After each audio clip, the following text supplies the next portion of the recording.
Part 1. Listening. IELTS practice. Questions 1 to 5. You will hear a telephone conversation about voluntary work. You should answer the questions as you listen because you will not hear the recording a second time. First, you have some time to look at questions 1 to 5.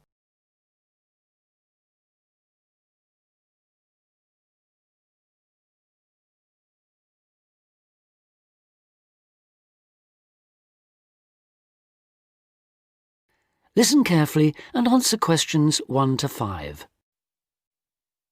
Hello, Volunteers Worldwide. How can I help you? Hello. I'm ringing to find out about opportunities for doing volunteer work. Could you give me some information, please? Yes, certainly. But before I do, I need to ask you for a few personal details. That's just because the opportunities open to you are dependent on your age and on what qualifications and skills you have. That's fine. So, if you could just start by telling me your name and age. OK. My name's Ben Opperman, and I'm 22 years old. OK, and what qualifications do you have, Ben? I've got a BA degree in Social Studies. That was from the University of Kent.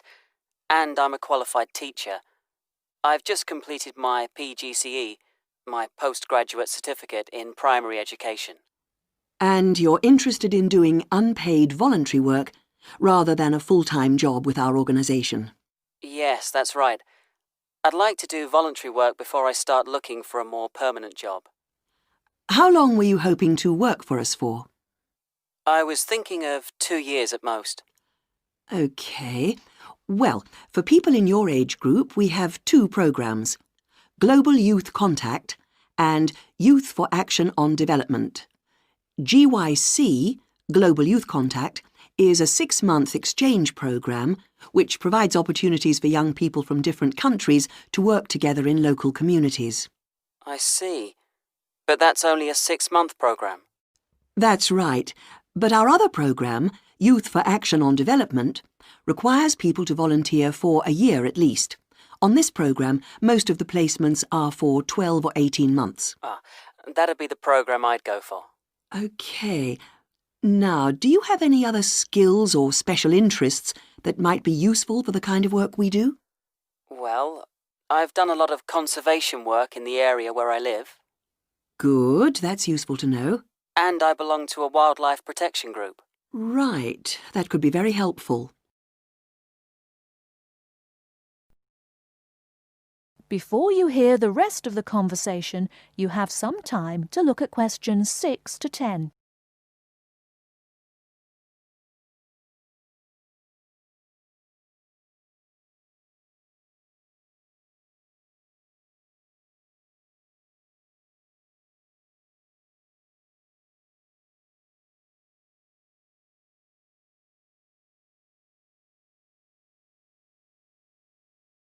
Now listen and answer questions 6 to 10. Do you have any questions you'd like to ask me? Yes. Could you tell me what sort of placements are available? Well, all our placements are related to the 4 main areas that we work in. That's education, health, social participation and employment.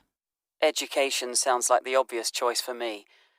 And if I wanted to go ahead and apply to work on a programme like this, what do I have to do? OK, well, our selection procedure is quite a lengthy process, I'm afraid. It can take up to 9 months. We get many more applicants than we have placements for, so we need to make sure that we get the best people for the kind of work we do. It's very important to realise that voluntary work like this is not an easy option. Although you'll have a brilliant experience with us, you are expected to work hard and make a real contribution. It is not just sitting around enjoying a different culture. Of course, I understand that. OK, so if you're interested, I can send you an application pack. You complete the forms and send them back to us. If you are shortlisted, we invite you to come for an interview. That's normally in January. Assuming you're successful, we then start looking for a suitable placement. While we're doing this, we ask you to raise some funds of your own, so that you end up contributing about 2/3 of the cost of your training and travel. OK, fair enough. I suppose people get sponsorship, do they? Yes, lots of volunteers do that. Then in June, we ask you to come to our headquarters for a week's training. This starts with general training, which is applicable to all volunteers. It includes topics like how to fit into new cultures, looking after yourself mentally and physically, and how to go about relating to the kinds of people you'll be working with. And then you'll have sessions related specifically to your placement. We'll tell you about the country and the area you'll be going to, about the problems and difficulties to expect, and about the kind of responsibilities you'll have once you're there. And when does the work start? It depends, but generally speaking, placements start in September and run for up to 18 months. Sounds brilliant. Could you send me an application pack, please? Yes, certainly. If you'd like to give me your address. OK, it's 29 Park Street. That is the end of part 1.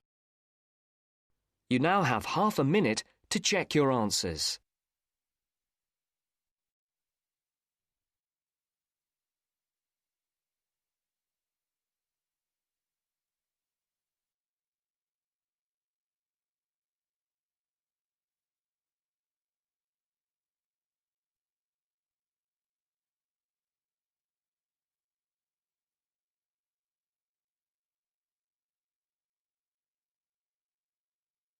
Now turns to part 2. Part 2. You'll hear a tour guide giving a talk about a museum centre called Riverside Industrial Village. First, you have some time to look at questions 11 to 13.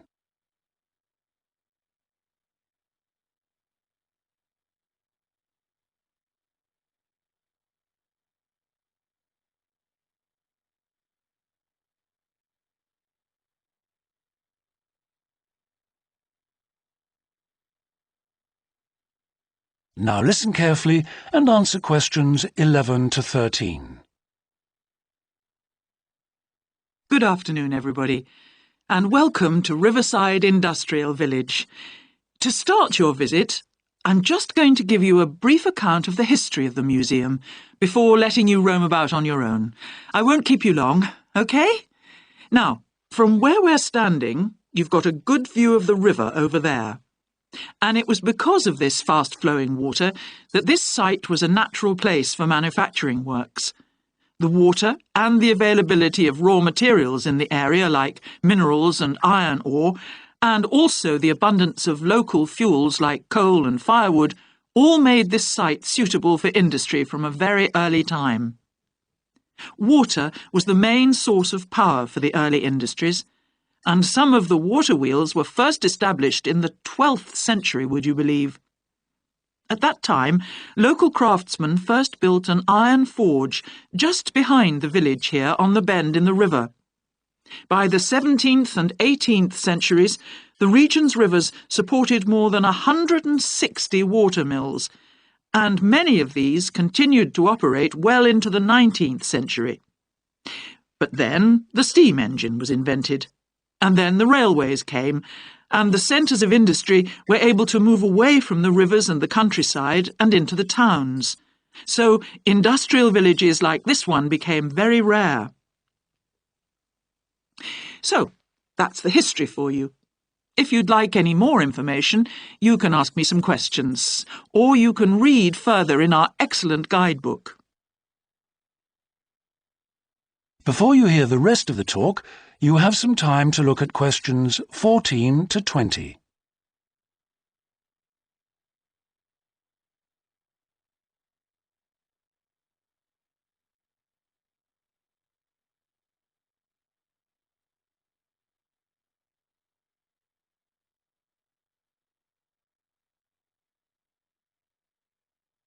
Now listen and answer questions 14 to 20.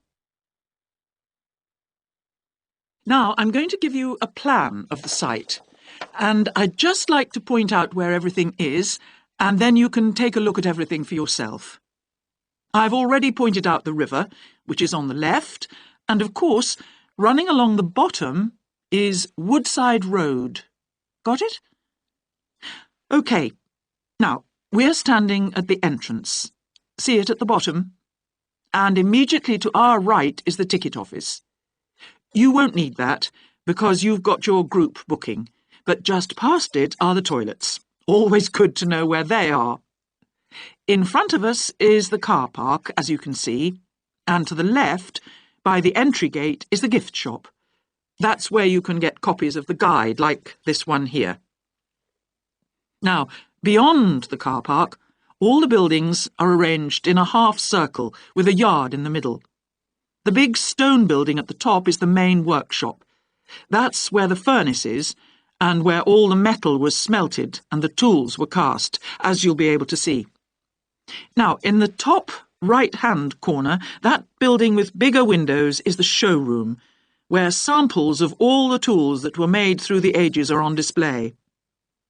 In the top left corner is the grinding shop, where the tools were sharpened and finished. And on one side of that, you can see the engine room, and on the other is the cafe, which isn't an antique, you'll be pleased to know, though they do serve very nice old-fashioned teas.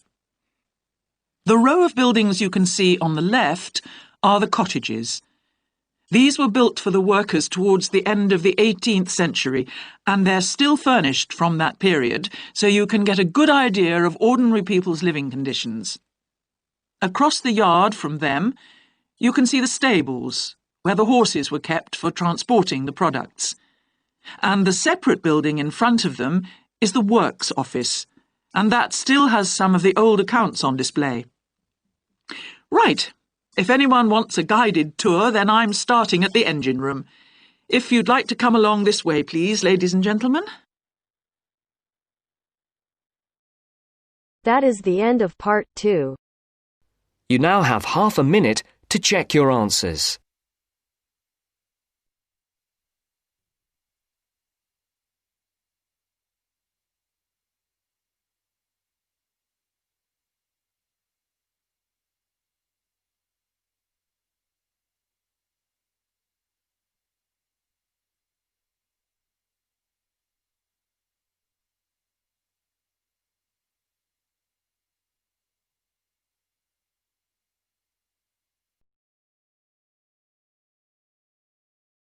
Now turns to part 3.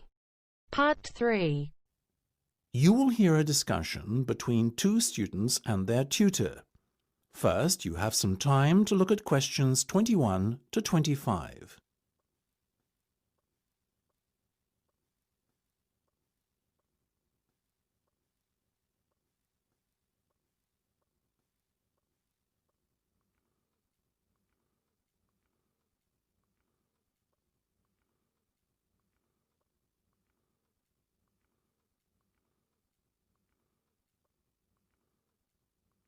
Now listen carefully and answer questions 21 to 25.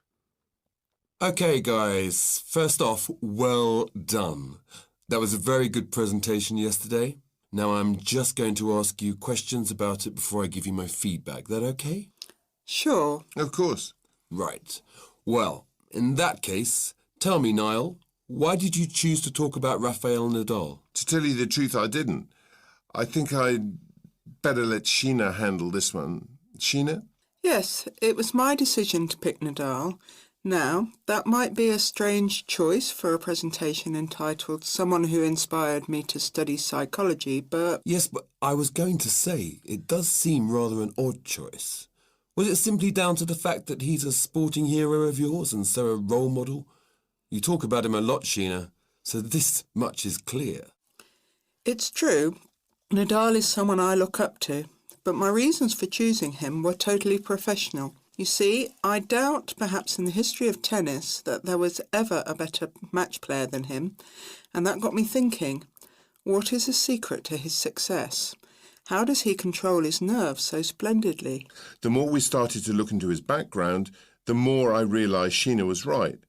Nadal was a perfect candidate for this study. He is, on so many levels, a very well-balanced character, and it was fascinating to gain an insight into the mind of this great champion over the last few weeks. I'll admit that I was at first somewhat unsure about whether or not I should back Sheena on this one, but it didn't take long for our research to put us at ease. So, while most of the students were researching Freud and other visionaries in the field of psychology and psychoanalysis, you were looking into a present-day sports star? Does that not strike you as a little odd?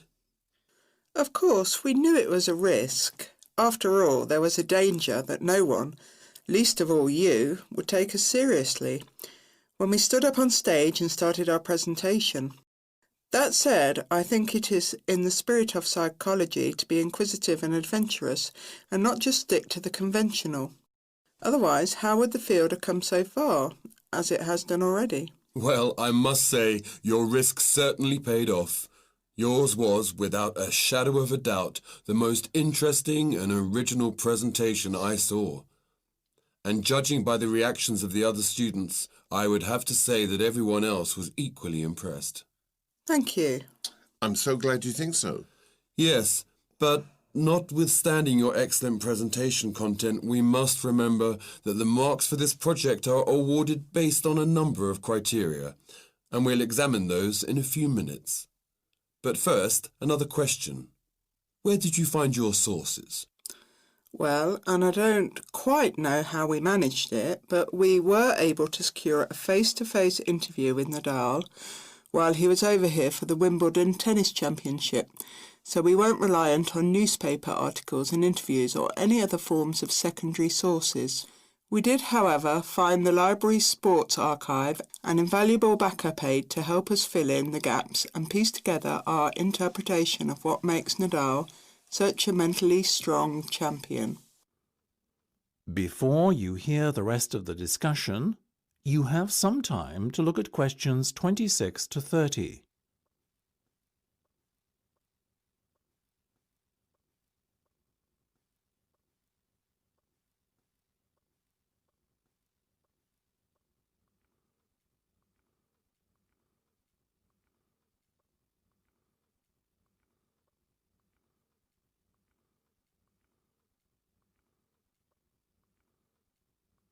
Now listen and answer questions 26 to 30.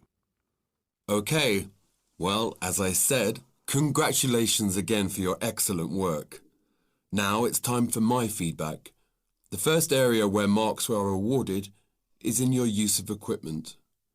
I felt that had you not been a little too reliant on the overhead projector, and had you, for example, used the interactive whiteboard and audio equipment a little more effectively, you would have received top marks in this section.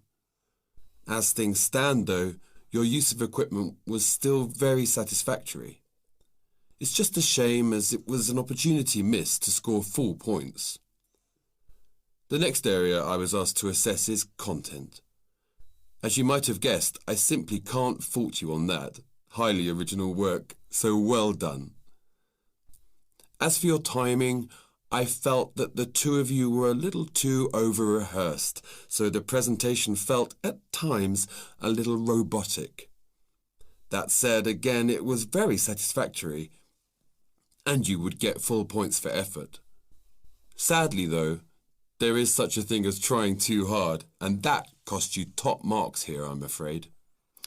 Oh, I see. Right. What was particularly impressive, though, was the thick handout you'd prepared for everyone. I took it home to read through it afterwards, and it was very well written. But not alone that, it also enhanced my experience of the presentation itself on the day, as I was able to refer to the handout for further information on what was being discussed and to answer any questions I had. Very nice. As for your level of interaction, well, you had so much that you were intent on packing into your 20-minute time slot that sadly you ran out of time at the end, which left no room whatsoever for interaction and no one had the chance to ask you any questions. You've probably guessed, therefore, that you did worse than average in this department, and unfortunately, your score will have to reflect this. Oh, my goodness. Everything sounded so positive at the start. That is a big disappointment. We worked so hard. Now, don't be so quick to get deflated. Remember, your presentation skills only count for 15% of the project grade. Your score in this assessment, even if it were terrible, would still not be enough to prevent you from getting top marks overall. It's very hard to score well in the presentation assessment anyway, so believe me, you both did reasonably well. Thank you. I wish I felt like that. Yes, your feedback was very constructive. We're just a little disappointed with ourselves. Why? That is the end of part 3. You now have half a minute to check your answers.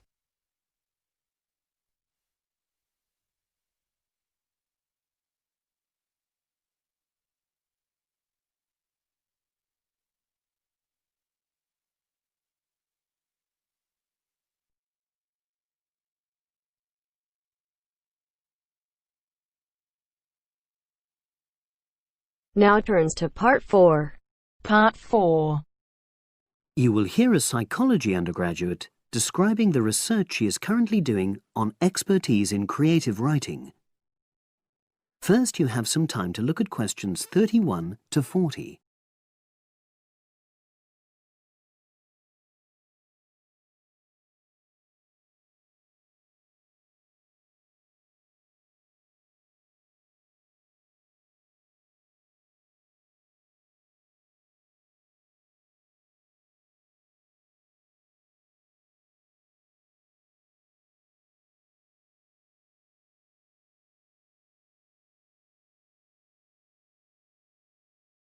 Now listen and answer questions 31 to 40. For my short presentation today, I'm going to summarise the work I've done so far on my research project to explore expertise in creative writing. Essentially, I'll share with you the process I underwent to gather my interim findings. First of all, I should give a little relevant background information about myself. Before I started my current degree course in cognitive psychology, I studied English literature, and as you can imagine, this meant I spent a great deal of time thinking about the notion of creativity and what makes people develop into successful writers. However, the idea for this research project came from a very specific source. I became fascinated with the idea of what makes an expert creative writer when I read a well-known 20th century writer's autobiography. I won't say which one at this stage, because I think that might prejudice your interpretation. Anyway, this got me thinking about the different routes to expertise. Specifically, I wondered why some people become experts at things whilst others fail to do so, in spite of the fact that they may be equally gifted and work equally hard. I started to read about how other researchers had explored similar questions in other fields. I began to see a pattern that those studies which involved research in a lab were too controlled for my purposes, and I decided to avoid reading them. I was quite surprised to find that the clearest guidance for my topic came from investigations into what I call practical skills, such as hairdressing or waiting tables. Most of these studies tended to use a similar set of procedures, which I eventually adopted for my own project.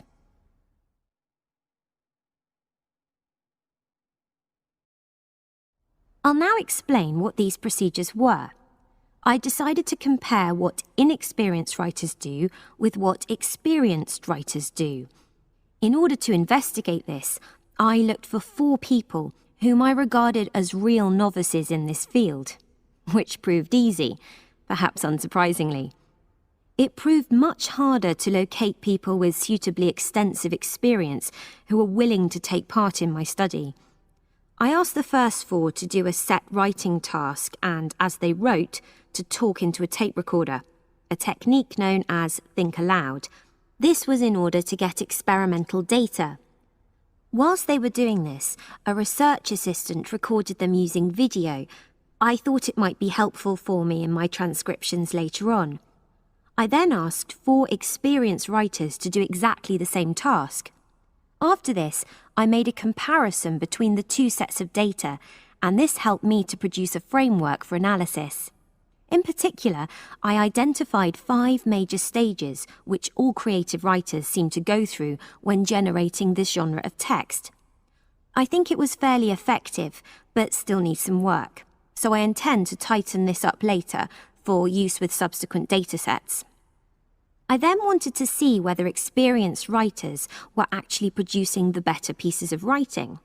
So I asked an editor, an expert in reviewing creative writing, to decide which were the best pieces of writing. This person put the 8 pieces of work in order of quality, in rank order, and using his evaluations, I was then able to work out which sequence of the 5 stages seemed to lead to the best quality writing. Now, my findings are by no means conclusive at this point. I still have a long way to go, but if any of you have any questions, I'd be happy to answer them and go. That is the end of part 4. You now have half a minute to check your answers.